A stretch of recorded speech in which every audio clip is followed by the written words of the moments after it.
Hi everybody and welcome to another video by ThinkerThemer. I'm Amy, this is my wife Maggie. Hello. And today we're filming a special video that is not a review but a sneak peek at the upcoming deluxe edition of the Castles of Burgundy.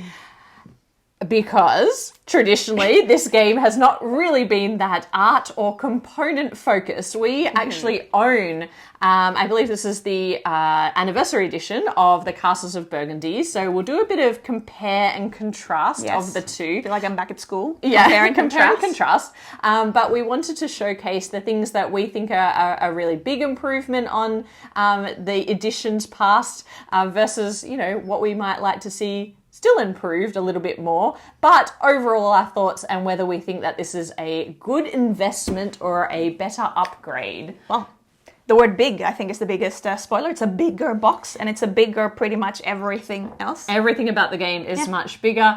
Before we get into the components, I do want to mention that we both do enjoy the Castles of Burgundy. It's probably not in either of our top 10s, a bit of a spoiler alert, but I really enjoy every time I play this game, and traditionally I have enjoyed it more than Maggie. Yes, because let's say it's not the most thematically immersive or rich experience in terms of gaming that you have out there. It goes quite abstract. Yes. And if you're not familiar with the game, this is probably going to be a strange video. But basically you are all rolling dice and then using those dice to help you draft tiles from the central board and then place them onto your player board in a way that is going to help you race for some objective victory points and is going to allow you to basically build out your realm. It's a duchy, around your central castle. So that's what the game is all about, but we're not going to focus on the game, we're going to focus on the components. So this is a fun video. It reminds me a bit of Backchat and talking about all of the fun little components, but now they're right here in front of us. Let's do it. So let's do it. So why don't we start with the things that we really like about the deluxe edition? Well, size improvement. Yes. Particularly one thing that I really appreciate is the size of the tiles. So the tiles have been blown up into, I would say, I don't know what percentage they are, but for example, here is the difference between the old ship and the new ship there. You can see that it's quite a big improvement in tile size, and it just allows you to see more clearly the detail of the artwork, particularly with the different types of buildings. Because the buildings, you know, when it was really small, they got a bit lost in the tiny detail. Yeah, they definitely did. And if you have bigger hands as well, it's like, or even if you just don't like tiny little fiddly things, they're just a lot easier to pick up. They're a lot easier to sort of move around, and they just feel way more robust, I think, in your hands, which I really like. I agree. Yeah. I also like that on the back of them, they have printed what the tile actually means. So as in what effect it has once you've placed it onto your player board. So that's really handy because it means you don't always have to, even though they've included a help sheet, you don't always have to refer to it, because if you see this building come out, you can just flip it over to remind yourself what that's going to do. And that's really helpful, just, you know, as you're shopping and deciding what you want to pick out off the main board. Yeah, so tiles, I think player boards is the other really big, I feel definitely improvement, both for me aesthetically, so the actual overall look and feel, and I feel like the artwork, again, it's just nicer.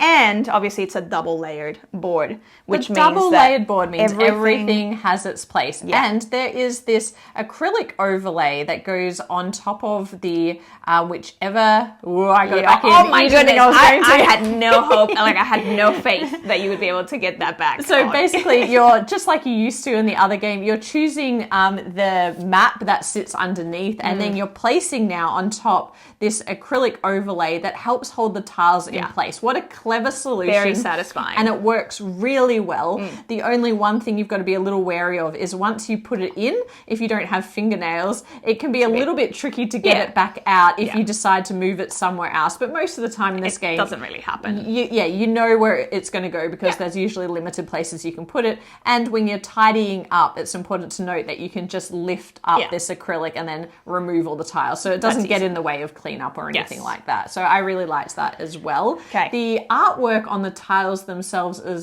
the perspective of the artwork, and the artwork itself is really beautiful. Yeah, I agree with that, really like it, and it does add something to the game. It does make it feel. Does it make it feel a little bit more? Absolutely. Like, even though it doesn't automatically add theme to it, I do now like there's a lot more of a table presence, and I feel a lot more like I'm in a setting. So it definitely helps me. I particularly like the animals. I think the animal artwork is just really beautiful. Yeah, I really like the buildings, actually, the detail in the buildings, which then also kind of links to the minis that come for the castle minis. Yes, so the castle minis, so for each player there'll be 4 castle minis that can take these now Burgundy castle spots on your player board. And instead of placing the tile that you collect from the main board, instead of placing that there, you do have the option to place one of your castles.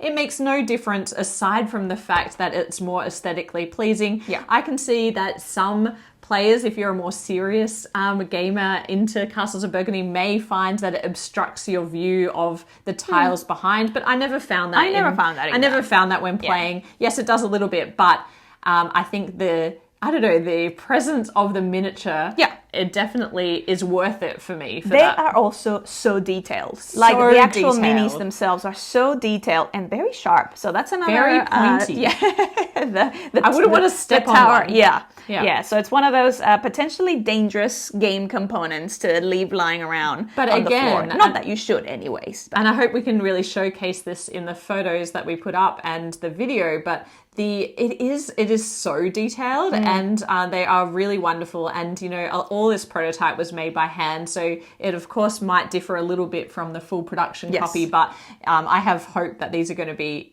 as beautiful in the final copy. So that's really exciting. One other thing is the goods. The goods tiles. Yeah. Which are, again, like, they're kind of chunky and they're sort of really, really nice and beautiful. Yeah. And I believe the actual final printing of them is going to be a little bit different, and that the colors will be brighter, I think. So I think, they're a little bit dull. That all of it was mainly about the vineyard, which we'll come back to. But so these are much thicker than the original. You can see the cardboard ones here, and it's just really nice because they have that wood effect on the back. That to have them nice and chunky like that is really cool. So I enjoy those as well. Yeah. Now, one other thing that you might notice here on our table are these bags, and so these bags are also not final, but it's certainly, as we've been playing with this new edition, it gave us a sense of what that's going to feel like. Yeah. And it is very, very useful. So much better. Very useful. If you've played Castles of Burgundy, the stacking of the different coloured tiles. I'm out. Yeah. It is bags all the way. So annoying. And I know a lot of people have hacked their copies to have the bags, but it's really nice that it comes with this edition.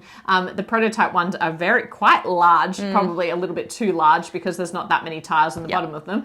And it's important to note that the deluxe edition is only going to come with the ones that need to be randomized. Bags are the ones that need to be randomized because there are a few tiles like the castle tiles, the mine tiles. They don't need to be randomized, and the ships, so it's just easy to have them there in a pile. So it's a good way of randomizing and much easier for setup. Yeah. And then the coins. And so the coins that we have with the prototype, beautiful. Not final. No. Not final. But metal. Metal give you a good sense of what it's going to feel like to play with metal coins, and I love it. Yeah, and it's a game where it's like there's not truckloads of money being exchanged and being kind of used, but when it is, it's like it actually makes it feel so much more valuable. It does make it feel valuable. Ooh, satisfying. Yes, I've earned that one coin. Yeah, so I can take that extra action and take one of those extra tiles. Yeah, it is really nice to have them in metal. But now, one of the expansions that they included in this prototype copy was the vineyard expansion. So we wanted to take a little bit of time to talk about that. What does it add?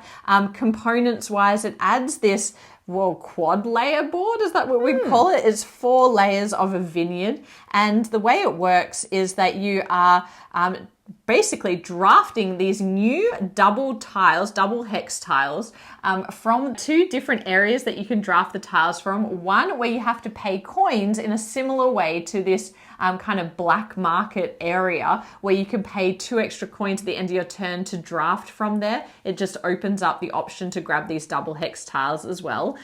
Or you can draft them using one of your dice values from the trellis component of the game up here.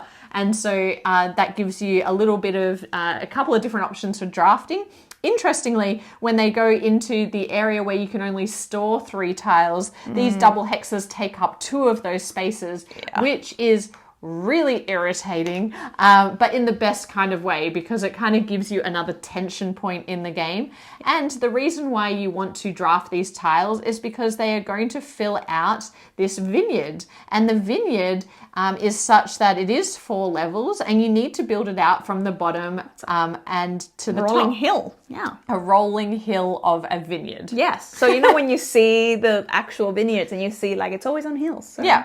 And so the way that this works is that in order to place a double hex tile down onto one of these spaces, there is a die value depicted there. And so it's not until you have that die value available to you, or you can make it available to you using workers, that you're able to place one of your stored vineyard tiles down on here. And when you do, you get a bonus. And this bonus relates directly to the other puzzle, the core puzzle of the Castles of Burgundy, in that it's going to allow you to recruit a new tile, or to place a new tile, or to get some additional money, or sometimes just straight victory points, or ship out some goods. So all of these powerful actions that you can get by covering up this area of the board. Now, once you have covered up one level of the board, then you can move up to the next level. And the interesting thing is that when you move between levels, you also get to unlock a new scoring token. And scoring tokens are important because at the beginning of the game, you only start with 1. So you're going to have 1 grape that's going to be able to be scored, and you choose the part of your vineyard that's going to score for that grape. So for in this basic example, if I use this scoring token here, it would simply be scoring for 2 grapes of that type. So you want to find your biggest cluster of one particular type of grape and score that. But if I had another one of the same type of grape, it wouldn't be able to score anymore because I don't have any more of that type of grape, and they can only be used once for scoring. So when you move up a level, you get a new scoring token, which is great because then more of your grapes are going to contribute to your end game victory point. So great to get grapes. Very good. Thank you. Well, now let's talk about how we feel about this vineyard module expansion thingy. And I'm just going to say, I love it. I absolutely love it. You loved it. I love that it gave me a new puzzle, a new thing to work towards for like later in the game in terms of going, oh, they don't know, but I've got this massive group of grapes that's going to give me amazing points. I love that all the different abilities or the bonuses that I'm able to unlock along the way. I love that it gave me a new way to spend coins, because you can, you can sort of shop at the end of your turn with whatever money that you have. And so it's not just things from the market there, but now you have grapes as well that are going to give you bonus points, or not bonus points, but bonus things, I think, all the way along the way. Yeah, I think the most more ways to spend your dice. Yeah, exactly. But I think the most compelling thing about it is it's like a side puzzle. Yeah. And you love a different avenue for collecting victory points. So this game has really been always about the central puzzle, and this adds a little bit of, intrigue, because either you're going to do a great job of collecting the grapes and getting lots of victory points at the end, surprise your opponents, or you're just going to use it to your benefit to get those powerful abilities to recruit an extra tile or place one when you need it the most. Maybe you don't have any workers to place, to use, but you're able to use one of these powers to get one of your tiles out. Like, that's how I was using it, and trying to leverage the bonuses it kind of opened up more paths to me, 100%. Which I really, really liked. I wouldn't play it without it now. I agreed. I would not play this without that expansion. Again, I really, really, really liked that expansion. It adds a lot. Yeah, adds a lot. And it was designed by Stefan Feld, so that's not super surprising. And so we loved a lot about this game. There are a couple of things that we liked less, still probably some improvements on the old game, but one of them was just these miniatures.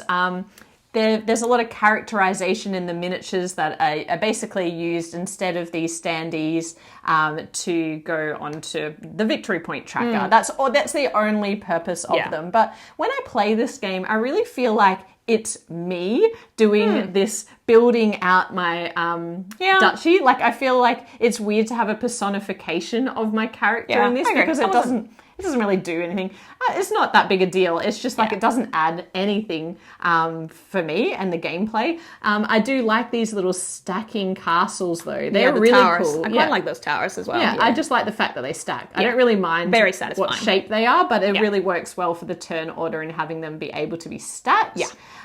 But one element that I really don't like, The biggest gripe that I have with this deluxe edition are the dice. As Yes. soon as I saw them, I was very concerned because of the design that has been put in the corners of the dice. It actually makes it, I find it quite difficult to read, but I also find it difficult to see what my opponents have as well. And I wasn't sure if that was done intentionally so that you couldn't see what your opponents have, but it just kind of gets in the way. It really does. does. Very easy to confuse a 1 for a 5, for example, and it just gets really busy. By the time it gets to a 5 or a 6, it's just a lot going on. I would actually replace these. If once we have a final edition, I would definitely replace those. I don't find that useful. It's like an aesthetic touch that actually gets in the way of gameplay, which to me says, no, you need to like bring this back it up. Yeah. And like the white die that you often do need to reference because it might be somewhere else in the table. And you get to action the white die sometimes, and it's I agree.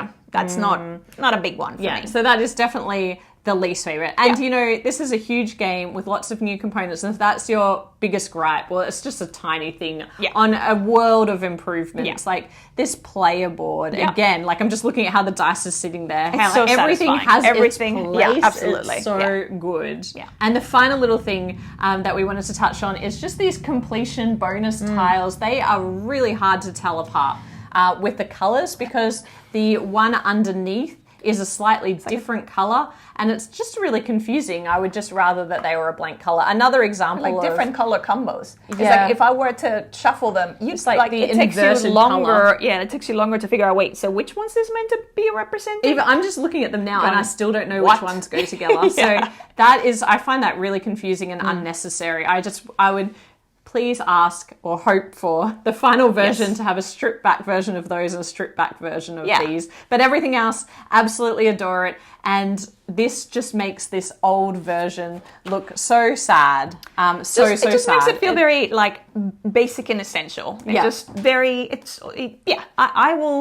This increased my enjoyment of playing the game, and this makes me way more keen to take it out, put it on the table, and like have a game. And it's not the most over deluxified, extravagant game that I've ever played, like by no stretch, but it brings it up into the realm to compete with modern games that we're getting in the mail today all the time. So I hope you enjoyed this compare and contrast. If you did, please hit like, subscribe to the channel if you haven't already, and we'll be back with more board game content soon. But otherwise, bye for now. Bye.